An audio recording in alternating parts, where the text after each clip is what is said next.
Hello my dear friends, நீங்கள் மகிழ்ச்சியாக இருக்கீங்க, நான் கர்த்தருக்குள்ள விசுவாசிக்கின்றேன்.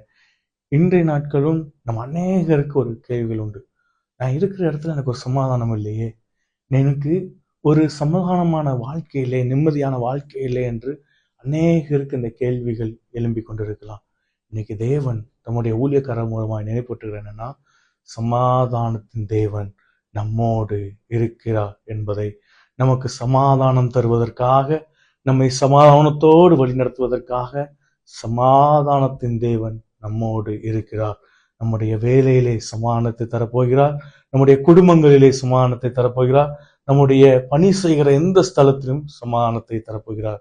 ஏனென்றால் சமாதானத்தின் தேவன் நம் அனைவரோடும் இருக்கிறார். எனவே தேவன் சமாதான காரணராய், சமாதானத்தை நமக்கு தருகிறவராய் நம்மோடு இருந்து நம்முடைய வாழ்வை சமாதானத்தின் பாதையிலே நடத்தி செல்வார் என்பதை அறிந்தவர்களாய் இந்த நாளை சந்தோஷத்துடனும் மகிழ்ச்சியுடனும் துவக்கும் தேவன் தாமே நம்மை ஆசீர்வதித்து வழிநடத்துவாராக. God bless you all.